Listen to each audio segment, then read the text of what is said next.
Previously on. So what inspired you to pursue financial independence and fire movement? Like, how are you making that much money right now? I don't know how you're doing what you're doing, but I need to figure it out. We got into a big old argument in front of her mom about finances and spending, and we've gotten out of control. And what motivated you to be on the show today? So what's next? We talk about money and relationships. The number one reason why people get divorced are two things. Credit cards, don't treat them like somebody else's money. That's your money. We're paying up to $600 of interest. You're making someone else richer. So I'd like to have at least $100K a year that I can pull out. I'm like you. I want to be in the financial position where I want to have a nanny at home, and I want to be homeschooled, like you're saying. Yeah, I just don't like paying somebody else for the money. With a little health and a little wealth and a lot of love, that's a life that we live, suits and scrubs. And he enjoys them, so I'm not going to say he can't. I usually just put some guardrails around it. So how do you do that? So with the go-kart, he starts Facebook sending me things that he wants to buy. Is this a weekly occurrence? Yes. He still sends me, we'll send each other houses right now. Like, we'll send each other investments, even if they're stupid. Like, we'll do it. So this is just an example, because it's a small example, but we have a go-kart that we use on our trails in our backyard.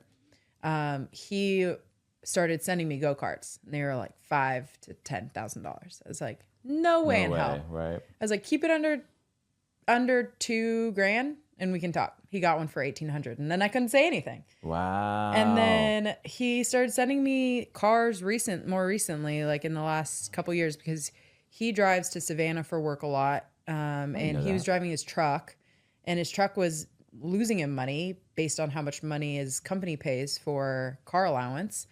So he was like, I need a daily driver. I was like, you have a truck. Right. And now you want a daily driver. So he started sending me these older cars, but they were premium gas, or they were 90s cars, but more expensive and got shittier mileage than my car. I was like, so you approve the purchases in the relationship. I create guidelines that he knows I won't fight. And then he finds something that fits within those guidelines. That's great advice, though. Rather than me saying no, I'll say, I'm comfortable with, if you find a car that's under $3,000, gets better mileage than my car, because that's what you're buying them for, and doesn't take premium, because we don't need another premium vehicle. We don't need another diesel. Like, it needs to take regular. Right. And then sure enough, like a week later, $3,500. I was like, okay, I can go for $3,500. And it's a Beamer with the convertible Beamer. I was like, out of everybody, he's a convertible Beamer person. Yeah. So, well, but yeah, more power to David. I think guidelines help a lot. I'm hearing compromise. So I think that, I think compromise is so important in creating guidelines. And we talk about money and relationships. The number one reason why people get divorced are two things. Number one is money. It is. Number two is sex. Infidelity and sex. Yeah, 100%. 100%. I think there's another one. What's the other one? Money, sex. It's on my show. I forgot. I don't know. I forgot. But yeah, I think I'm glad that David feels comfortable coming to me, because he doesn't have to. By all means, we have separate accounts. That could be a whole conversation about accounts and whether or not to be joint or whatever. But we are separate. We did a whole episode on that. We're joint. Okay. Yeah. So we have a joint account, but that's like our fun investment account, and realistically can be our emergency fund. Right. But everything else is separate. So he doesn't have to come to me. Right. But I think he and I both respect each other's opinions about decisions like that.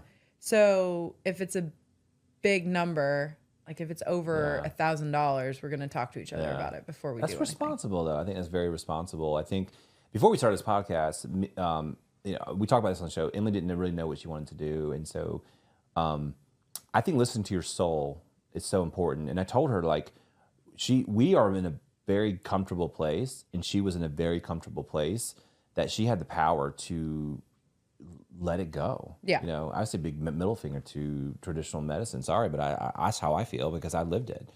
I think you caught my first episode or whatever, but just how depressed and how difficult it is for physicians and female physicians and someone who cares so much. It was hard to watch, hard to come home to that. But then she's chained to, you know, I call it, like Dave Ramsey says this a lot. I hate to steal it, but it's so true. It's like you pay on it so long, it's like a pet, you know? And so she has a whole $250,000 loan around her ankle. But at the end of the day, you know, she is a high earner, and doctors can choose multiple routes, and that's something we're exploring right now. Like that's why we started this podcast, is because we want a safe space to have comfortable conversations like this to help other people. Yeah. So you're part of the mission. Yeah. So thanks for being part of the Here mission. for it. So let's keep going through your. We want to talk about loans or not having loans. Rather. Yes, absolutely. And in fact, when I looked at your net worth, so you have a total, like your house, your market value is about 765, your boat's 115. You have 4 automobiles, which normally I counsel against that. I know. But I'm gonna tell them why. So y'all need 4 vehicles?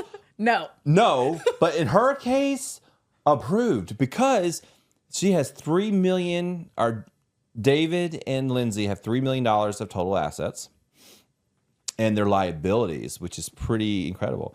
They have 2 liabilities. So they have no car loans, which is awesome. Mm-hmm. You know, even I have like a car loan, but I can pay that off anytime. It's just real low It's good interest for rate. credit building. Yeah, it is. And so your primary mortgage is about $450,000. Your boat loan is about $60,000. So your liabilities are $500,000, and your total net worth, as we talked about it earlier, is $2.5 million. So that is like, this should be like, bing. So tell Fireworks. me, yeah, exactly. So tell me your position on loans. Yeah. And how you feel about like loans and all that. So David and I have a very similar, we have the same opinion about car loans in particular. Well, probably loans, and I'd also say credit cards. So don't spend it unless you got it. So credit cards, don't treat them like somebody else's money. That's your money.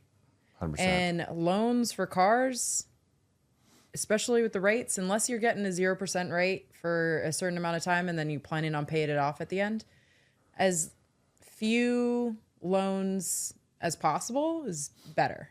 And why do you feel that way? I have my own reasonings behind that, but why do you feel that way? I just don't like paying somebody else for the money. So I'm taking my glasses off because I said this earlier. Do not make someone else rich. Yeah. Like my thing is like, you're over here, you have credit card loans. I had people on the show that, you know, were paying up to $600 of interest. You're making someone else richer, and you can't control your spending habits. Why? Yeah. So you got yourself in this hole. You need to back away from everything else. Say no, and psychology is so important, because you got to tell your spouse, you got to tell your friends, like, listen, I'm on a financial roadmap. I got myself in this situation. I need to make sure I can manage myself out of it. Yeah. And that's not easy to do. It's really tough. It is really tough. And so part of what we're doing in the future, I think this will slap on the show, is I'm selling this house here. I don't have to. It's very positive, cash positive. I talked to a real estate agent today, and I want to take this proceeds, and I'm pivoting a little bit away from real estate right now. People say, why are you selling when the interest rates are so high? You know, it's still, if I get value's up. Yeah, if I get the numbers, that Doesn't I'm good. matter. Exactly. I'm gonna take the proceeds of that house, and I'm gonna build something in the back of this house. Oh yeah. And I'm gonna live for free. Yeah. And I'm gonna have this and that, and I'm gonna go all in on my business. And like this is part of my business, but this is not my business. My and we'll talk more about that off camera, because I don't think people really care yet about what that is. But you know, it's more on the health side of things. Yeah. And so we want to like do that, and as long as it pays, Yeah. like it could cut my salary a third, I'm fine. Or even not even pay me for a while. We can just live off one Yeah. salary. So Yeah, I just don't like loans. yeah. They are the same as credit cards. You know, you're borrowing money. There's interest, which maybe it's the interest I don't like. I love a credit card. Don't like the interest. Right.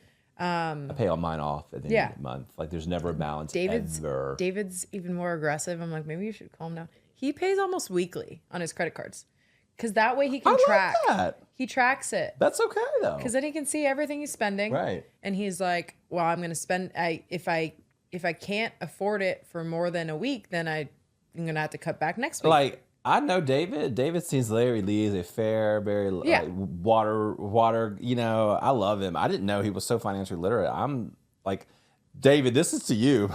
Cheers, David. We're going to cheers to you. And thanks for watching the baby while we can hang out and do this. Seriously. And by the way, like for 5 months having a baby, you do not like what have you like honestly what you been doing? What do you do? What you doing? Well, it's actually been really hard since the 4-month sleep regression, but I worked out the whole pregnancy, so that's what really made it. Emily is a big fan of that. Yeah, if you're active before, be active during. I didn't stop. Actually, if anything, I got more active during. I know they say don't do anything you're not doing before, but I just did more of what I was doing before. I was going at least 5 days a week. Wow. The whole pregnancy. But I also was lucky. I didn't have any sickness in the first trimester. Yeah. I didn't have anything holding me back from doing it. Right. And then once I was in that routine, I was like, we're going. You guys are inspiration, man. Both of y'all, like the net worth, y'all work out. Yeah, y'all. It's been hard though. The last couple months, I've only been able to go since he turned 4 months and had that sleep regression. I think I've only been able to go maybe 2-3 times a week. But 2-3 times a week is better. Better than nothing. Right. Well, the thing is, I went to Japan for 2 weeks. Like I was on a really big health kick. Like ran 40 miles in January, which I'm proud of. Like I'm 280 pounds. Like I'm fast. That's a lot. That's a lot, but I'm fast. I hate running. I don't mind it. I used to be a long distance runner. Oh. Believe that or not. Yeah, I did. Anyway, and I was walking 4 to 7 miles. I didn't gain that much weight from Japan, but I gained weight after. Yeah. You know, we had a whole family emergency, you know, that whole thing. We got back. I still have not been back to the gym. Stress. Yeah, I have not been. I was going to go today before this. I just didn't go. It's my own fault. I'm getting back. Like I'm gonna meal prep. Like Emily's not here this weekend, so I'm gonna meal prep. I'm gonna go to the gym. I'm gonna get but I do my supplements and my skin routine. So I'm doing something. There you go. But I gotta get back into it. Yeah, I'm better than this. So we talked about your mentors. I don't want to revisit any of these questions here. Those were mostly my parents. Your parents and David's uncle. Yeah. So we talk about your sacrifices. So what sacrifices did you and David make to ascertain such a high net worth at such a young age? I think that's and that's why I said before the show, I was like, invest early and often is such a huge thing for me.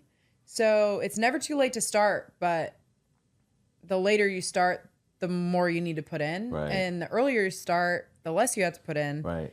And as long as you're consistent, don't be like my friends that want to time the market.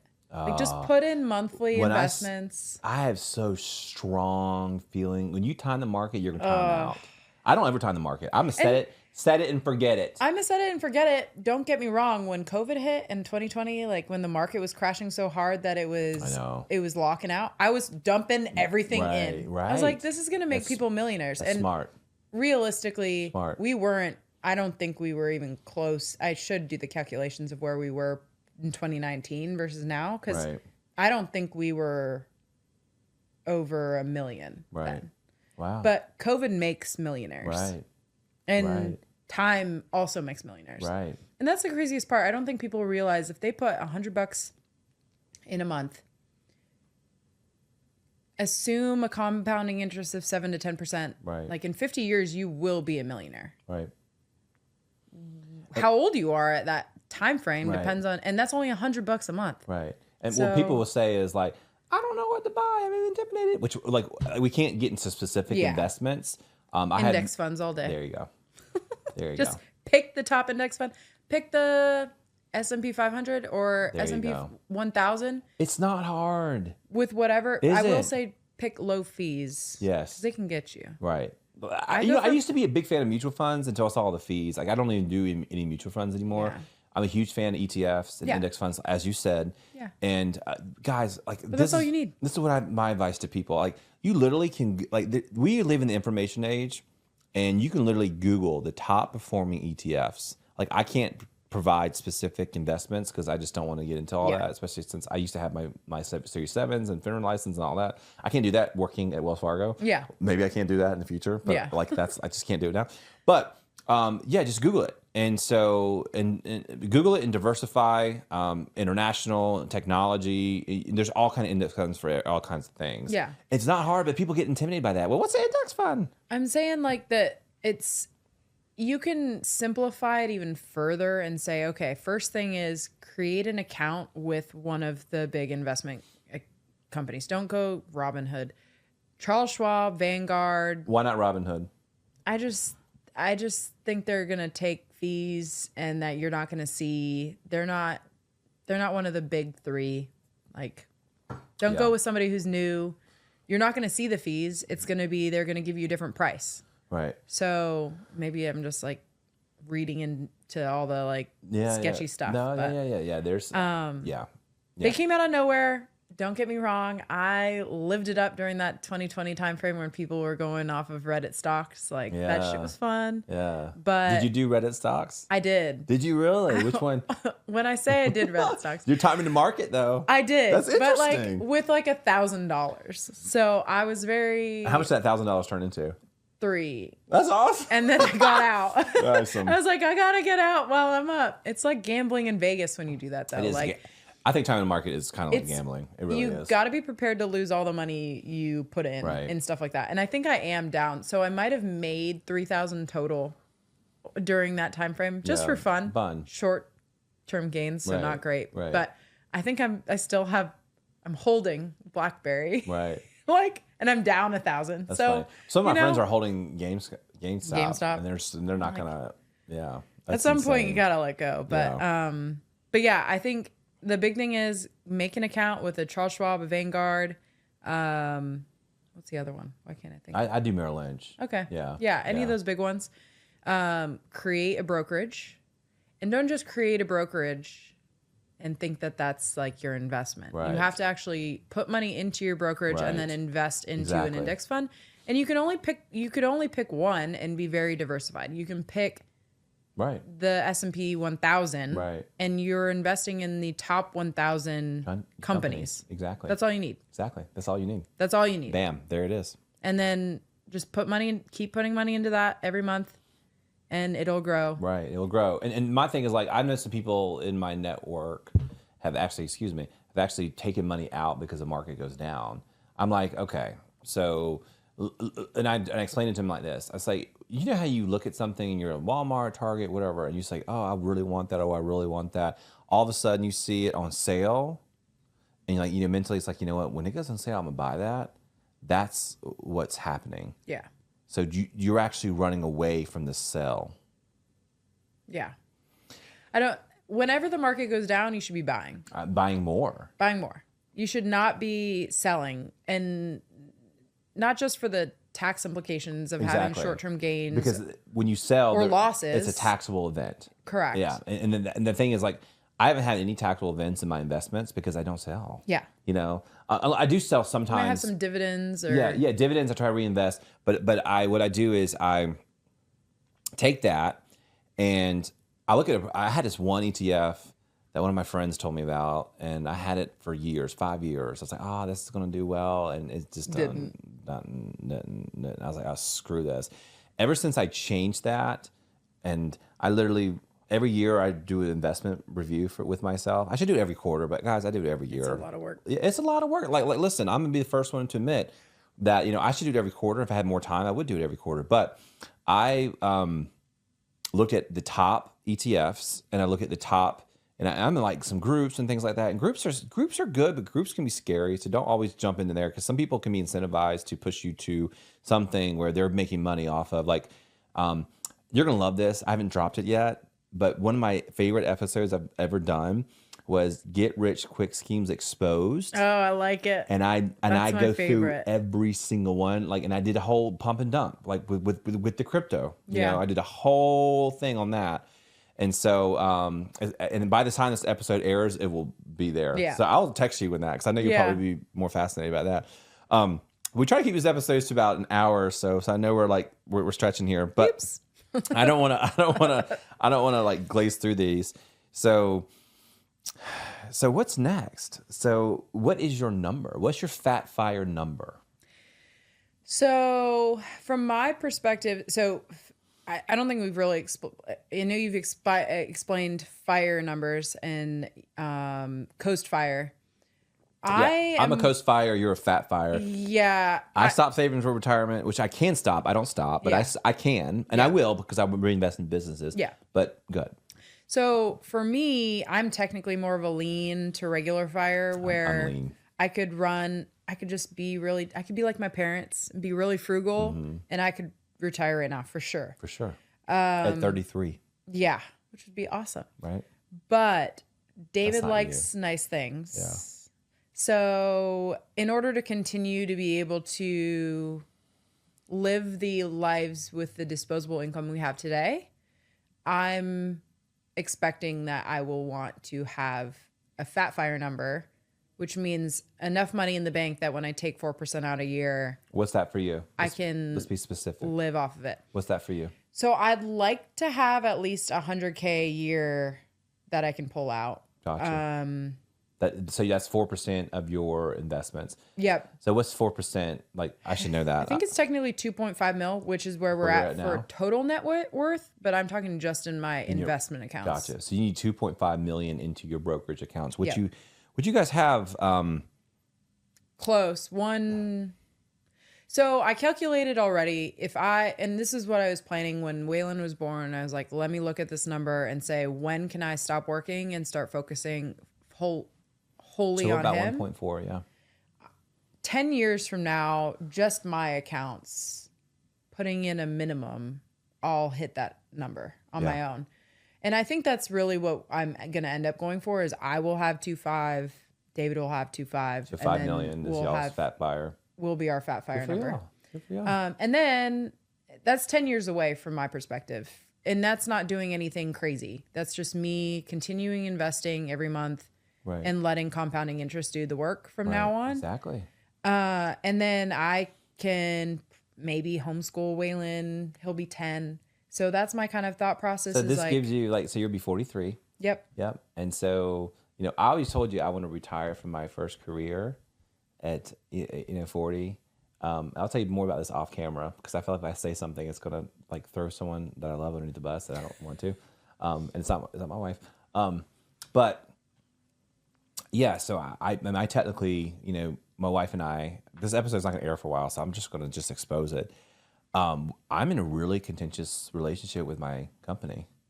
Technically, they don't know that I'm doing this podcast.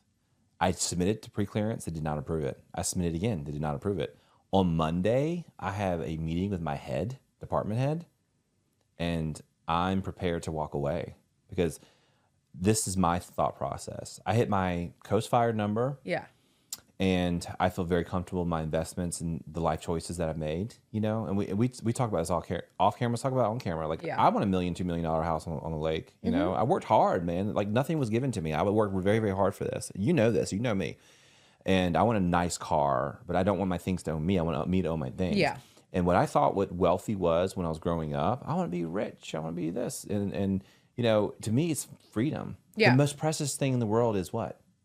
Time. You don't get it back. Yeah. You can make more money, but you don't get time back. Yeah. And so if I wake up every single day and I feel like my soul is fulfilled, I'm really getting my feels right now. But no, that's what I want to do. And it's nerve-wracking. I'm older than you, but it is nerve-wracking because I don't want to walk away because me and my wife want to go through another round of IVF. And I met my deductible for my insurance.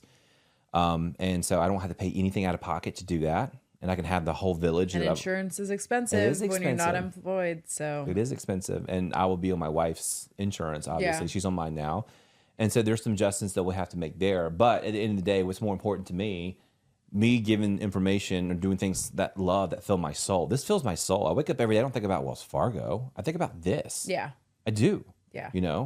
Yeah. I think what can I do to Still can't believe you've been there as long as you have to be. Yeah. Well, I've been with Wells for about 6-7 years. Yeah. That's a long time. Is that a long time? It is. But you, Lindsay, remember how much money I was making back in the day? And you're like, oh, and we talked about this, oh, you can be my mentor. Like, hell, you can mentor me with some of the shit that you're doing. Which listen, I have no ego. I really don't have an ego when it comes to things like that. I really don't. I think you can learn anything from anybody. Trash can person, For sure. Right. I gab with my cleaning ladies. We talk all the time. They teach me all kind of stuff. I love them. Shout out to y'all. Anyway, I'm totally. This is what happens when you're on ADD. So where was I going? I forgot. Wells Fargo. As long yes. as you were. Yeah. But So when I first met you, I was at Merrill Lynch. Yeah, I Merrill got Lynch. Brianna her job. Yep. Shout out to Brianna if you're listening. We talked about earlier. It's like, well, that whole crew though, like Yeah. Ogden and there's a bunch. Oh, well, Vanguard, because I knew a bunch of people from Vanguard too. Yeah. Remember Jay? Jay. Yes. He's still out there. Hey Jay. But he's like, I think you're married now. yeah, he sells cars. Yeah. He did this whole like thing that I didn't know what he was doing. Like photography. Yeah. Then he went into, but hey, he discovered himself. Then he went back to, he just got married. I think I just saw it on his Facebook actually today. Yeah. Yeah. So I did know a bunch of finance people from you. They were all like testing for their series Yeah. tests back then. Yeah. It's crazy. Yeah, I was doing the But same that's thing. crazy is that we weren't making anything back then. And I think that's what Also making six figures back then. Yeah, well, I was you were. crushing it. I wasn't. Yeah, no, but still, like I wasn't even close. That's what blows my mind. 30. So I agree. I can't imagine. A lot of people are like, "Oh, I'm living on $30,000 a year. Like, how can I do?" I'm like, I was living with Zach, paying $500 a month. I remember that. And sure, you were probably house hacking, maybe paying $200. I was paying house hacking. Yeah. Yeah. And by the way, but it was saving me money too. But that's the thing, though. Thank you. Actually, let's talk about that. I'm not against it. Because Emily and I talked about that. She's like, you were friends with Lindsay still. I said, yeah. She knows this, Yeah. right? And in fact, this B right here I knew the whole time. Well, she was just like, I'm cleaning more than everybody else, so I'm going to renegotiate. And I knocked out $100 off the rent or whatever. But the same thing, like this is what I told him, and this is what I told everybody else, is like you can do it in a way where, yes, when your roommates figure out that you are house hacking, and they will kind of get weird about it, but do it in a way that it's good for them and good for you, because you couldn't, like in Charlotte uptown, you couldn't live on $450, $500. Studio for $850. Exactly. And how much fun did we have? I could walk to bars for $500 a month. How much fun did we have back great. then? It was great. Like we hung out. It was the cheapest my rent ever was in Charlotte. Yeah. It only went up from there. Yeah, so. exactly. And so, I tell people all the time, like, house hacking, still do it. I think that's what I did. Like I was making six figures, house hacking, traveling the world. And I invested. I paid off my student loans in like 2-3 years, which is unheard of. It's awesome. Yeah, and I was making $35,000 in the call center doing that. And then I went to Charlotte, and I just kept hustling. I nearly tripled my salary since then. I remember you being on meetings from the house, and I'm just like, "What are you doing right now? Like, how are you making that much money right now? I don't know how you're doing what you're doing, but I need to figure it out." And I feel like I learned a lot of things about how you just gotta fake it till you make it. Yeah, fake it till you make it. It's funny because like my friend Russ, I don't know if you've ever met Russ, but I know Russ. Korea and Japan with him, and I was talking to him, and it was so funny. Like this is like 10 years ago, and I'm over here on like a meeting, and I'm like spitting back. It's like he's in there like being stupid. I'm like whatever, and I go off mute. I'm like. Blah, blah, blah, blah, blah, blah, blah, blah. And I go off mute, and I'm like trying to like dick around with him a little bit more. And he looked at me, he's just like, "Who are you? Yeah. Who are you?" Yeah, but most people turned into a completely different person when you were on calls. So. Yeah, most people know me like this. They don't know me in a work setting. Yeah, so professional, and I've changed a lot though. So good at managing other people on calls, especially. I think when people can't see your face and like your age at that time frame, I think you could just tell people what to do and everybody did what you wanted them to do. Me up. Yeah. No, it was great. It was awesome. I learned a lot from that because then I went on to my next jobs and like I am where I am today. I think a lot of that has to do with the fact that I learned that you just have to take full responsibility for your role, and reigns. Age doesn't matter. That's who you are. Yeah, and I said this before, and I probably haven't said this yet. So when I first started, and it was a really big job, and my first day we had a group head, and I walked in there, and I think I was probably the youngest by 30 years plus. I walked in there, and someone looked at me and they thought I was the admin, and they're like, "Can you pour me a glass of this water, blah, blah?" I said, oh, sure. So I poured them some and I poured me one and I brought it to him and I sat right next to him. And he kind of looked at me kind of weird and I was like, whatever. And then our group head at the time says, hey, everybody, I want to introduce y'all to the new, portfolio manager, blah, blah, blah. I said, hey guys, how are y'all? And the guy was like, face is like, oh, like looked like scrambled eggs. It was, it was hilarious. Not prepared. Yeah, and then we started talking about things and asking questions because it's like, how does he, blah, blah, blah. And then I started participating in the conversation. I'm not shy. Like everyone knows me, knows that. And afterwards, the guy tapped me and says, some things you said, I've been trying to articulate that, and I 100% agree. So I made an ally, but in such a strange way. Yeah. So I would say this: you got to own whatever you have. If you're young, if you're a woman, if you're a person of color, you got to own that because that is who you are, and make it work for you. I made it work for me. Yeah, and I don't think I've ever, and I've worked in male-dominated industries my entire career. But Lindsay, you're a bro.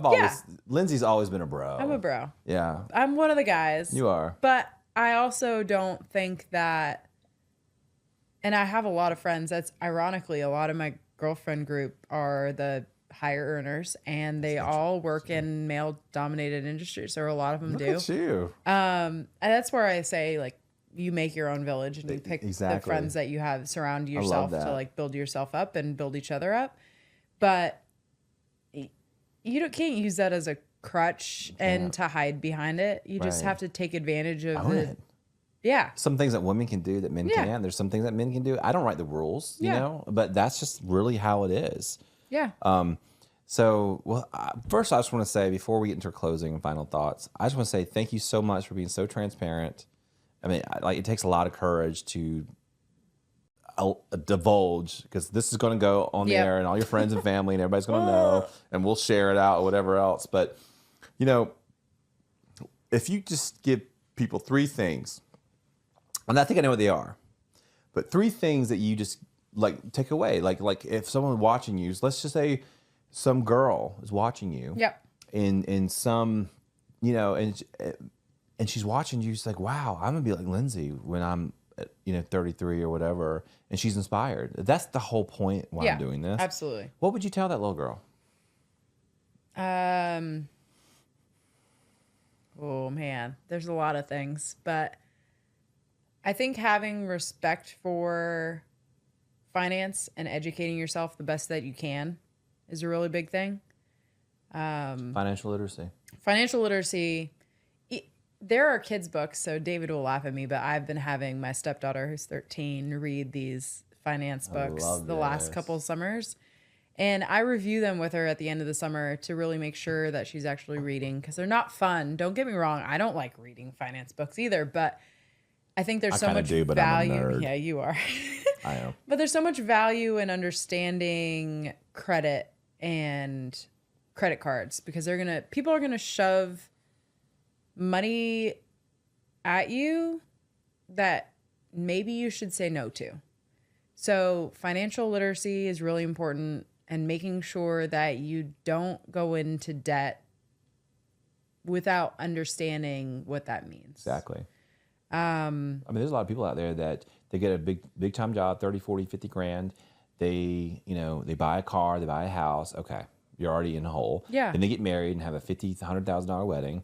Then the engagement ring and all that kind of stuff too, which we didn't even talk about, which I would love to talk about. Maybe I'll have you back on the show to talk about that. Yeah, no, I'm serious, because there's different schools of thought there, because I think you guys did it right. Yeah. I don't want to open that can of worms, because that's one of the biggest point of contentions in Emily and I's relationship in the beginning, about how much, and she doesn't want a lot of things. I don't want to paint her in a bad thing, but she wanted a princess wedding. Yeah. And she got it. And she's amazing. She deserved it. It's also my second marriage, but we'll put the pin in that. But yeah, so that's one. So what other 2 do you have? I'd say, you can't stop enjoying. You want to prioritize the things in your life that you do want to spend money on. So for us, it's experiences. So like next month, we're going to Barcelona, Spain, and we're taking Waylon on his first international trip. Oh, wow. Taking the baby? He's free right now till 2. But yeah, so prioritize what is really important to you. So for us, it's traveling. and then still being able to go out on our boat during the summer. Yeah, that's important. Mind you, the boat was a write-off, so I'm not going to say that we took on $120,000 boat payment otherwise we would have gone with something cheaper, but we did have a business and that was a write-off. So that's really the reason behind that loan. But prioritize what you want to enjoy, and then that way you can make sure that whatever you're cutting out isn't going to hurt you. Right. Because you don't want finance and personal finance and saving for retirement to make you miserable. Exactly. Like, you still want to be able to do the things you love. Exactly. But I rarely buy clothes. Right. I rarely buy coffee. Like, I think about that's $5 that I could be spending on $5 when I'm in Spain instead. Right. And the euro might be more like better there. When you're in Japan, like the yen might be better. I'd rather spend the money on those trips and those experiences than prioritize that. I love that. Exactly. That's really good advice. That's number 2. There's something you said there I want to dive into, but I'll do it off camera. The third thing. Oh, those are 2 really big ones for me. Yeah, we can stop at 2. It doesn't have to be 3. So I will. Okay, so one is related to family, because we did talk about the fact that I didn't really want kids. And I still think it's crazy that I'm a mom. I can't believe that. Remember me 12 years ago, 11 years ago, I was not in any place. I just put you in that box. I was in that box. I said I was in that box. I happily was in that box. But I don't think that you should look at kids as something that holds you back. And I don't think that you should look at family or building your family as something that holds you back. I feel like you're like putting some wisdom, because I was not prepared for that at all. Because like I have been like this with family and kids. Because like, you know, I'm like you. Like, I want to be in the financial position where, you know, I haven't. I'm so unrelatable, but I'm being honest. This is authentically who I am. I want to have a nanny at home, and you know, I want to be homeschooled, like you're saying, you know? Yeah. Or maybe, like, you know, I don't work, and I do that. Like, I'm okay being house husband. Oh. I'm going to do CrossFit. David and his guy friends with us girlfriends that are, like, the bread makers, they're all already talking about daddy daycare, and they love it. So you can join in on the daddy I would be daycare. more than happy to do that. I got to be a little bit more fit to hang out with that crew. Yeah, well. I love it. They work out too much. But I do think that I thought it was going to be more of a burden than it has been. Explain that. And you take them, and other couples that I've been around, and I think it depends on who you're friends with from that perspective, because you do really have to see other people still doing all the things you're doing, still coming when they're invited, or going out and going on trips, to realize that your life doesn't stop when you have kids. But we saw a couple couples around us that had kids that were still doing all the things they were doing before. Sure, there are the couples that said, that's not for me. I have a family now. That's all we're going to focus on. Right. Completely fine. Right. But we were the type that didn't want to stop living our lives when we had kids. So I think having people around you, or people that tell you you can still do those things, is really important. But the crazy thing is, you mentioned that, is because our tribe in Savannah, we have a good, like, y'all would love them. They're dentists, and not that pedigree matters. It doesn't matter. No. It's just they're really good people. And so one of them has been wanting to have children so bad, and so they adopted. I think that we call her Peach. I think she's Vietnamese. And she's, you know, and they bring her to every hockey game. They bring her out to the breweries, like 9, 10 o'clock at night. Which, you know, listen, y'all do that, but I'm just like, dang, I don't know. But you know, I was like, listen, that's inspiring, because like you can still do your thing. Yeah. You know, or you get a babysitter. Yeah, because we're in the financial position that we've built up so that we can have nights alone. Right. Right, which is so important. Never stop dating your spouse, and never change your life like so dramatically when you have children. Like, that's good advice. I needed to hear that. That was probably something I needed to, because, you know, again, my wife wanted a baby yesterday. Remember, you watched my first episode, so yeah.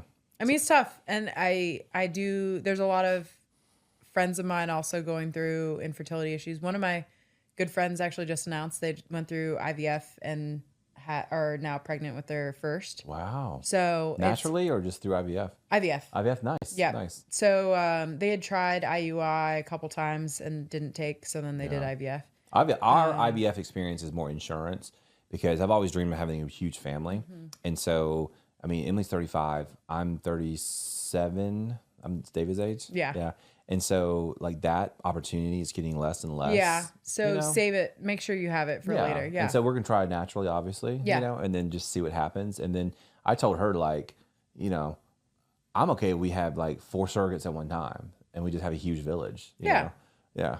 Get them all done at once. Does that sound like me? Yeah. Stressing you out? Sweating. Yeah. So is she. But, you figure it out. My dad has 4 kids, man. Yeah. My mom, Karen, you know my family, Yeah.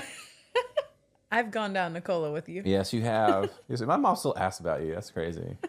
All right. Well, guys, this has been another episode of Suits and Scrubs. A little health, a little wealth.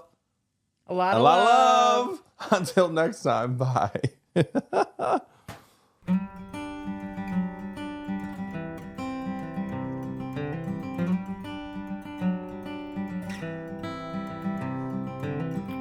He's on the hustle, she's on the grind. There's no time to kill. We're saving lives and new deadlines, and there's some holes to fill.